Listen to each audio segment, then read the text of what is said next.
Although she is hardly a household name, funk fans see her as one of the rawest, brassy, and strongest divas in music history. This vocalist, along with fellow funk belters Lynn Collins and Vicki Anderson, gained her career singing with the James Brown Revue for a few years, and her limited, heavily sampled records for Brown-related companies now command exorbitant prices on the collector's market. The centerpiece of today's video is all about Marva Whitney.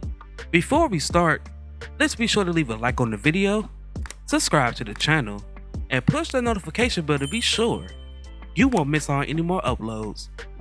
Now without further ado, let's cue that intro.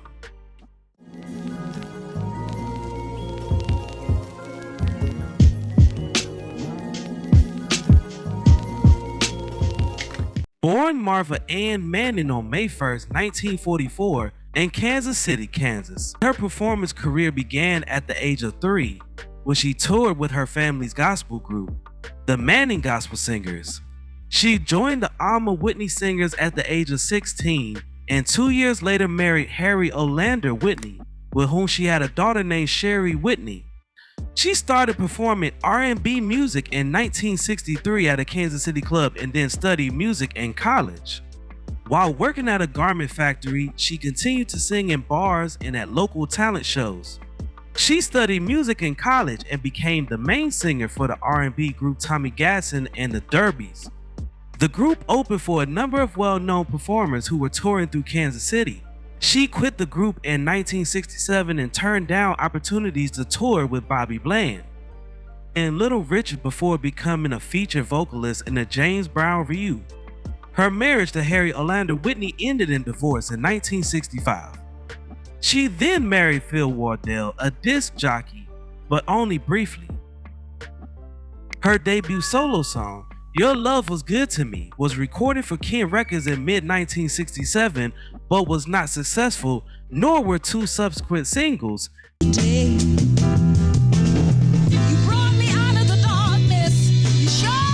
She visited Europe, Asia, and Africa with her boyfriend, James Brown, and in early 1968, he produced her fourth solo song, Wind Yourself. Although the record did not chart, it was repeatedly sampled. Baby got somebody else, Whitney's first chart hit was It's My Thing, You Can't Tell Me Who to Sock It To.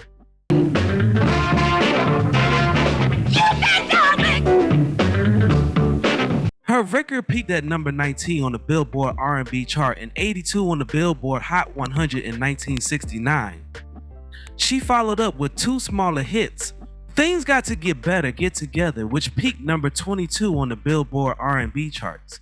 Got to be too straight if you don't get yourself together and try to understand. I made a mistake because It's Only You Part 1 peaked at number 32 on the Billboard R&B charts.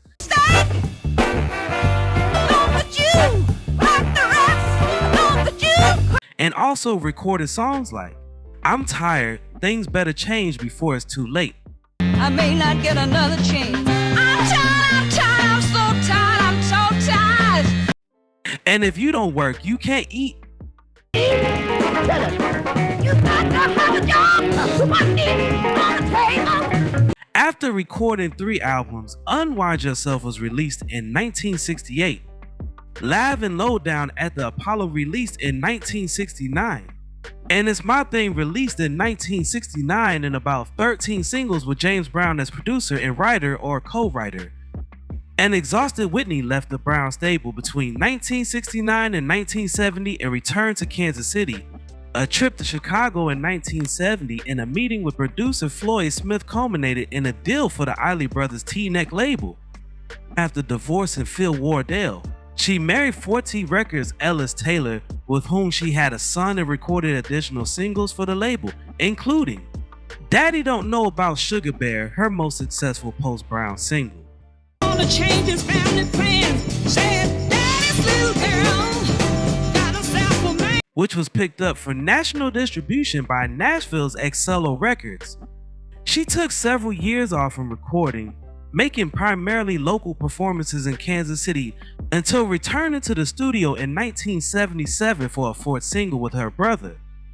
With Melvin Manning, she divorced Taylor in 1977 and moved to Los Angeles for the following 15 years.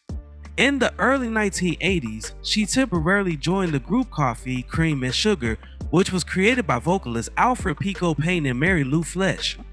Later in the 80s, she began touring with former James Brown band members Miso Parker, Fred Wesley, Pee Wee Ellis, and Lynn Collins as the JB All-Stars.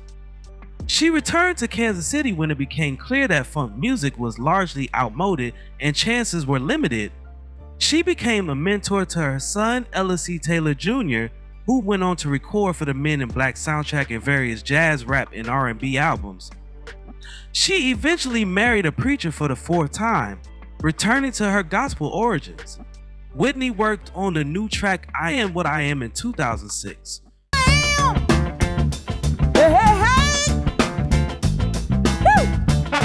Two successful Japanese tours followed, as did the publication of a full-length album titled I Am What I Am.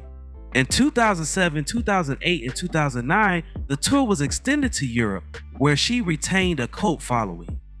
Whitney suffered a stroke on stage in Lauren, Australia while playing with the Transatlantics at the Falls Festival in December 2009. Whitney's remaining tour dates were cancelled, however. Following a partial recovery, she returned to perform in 2010.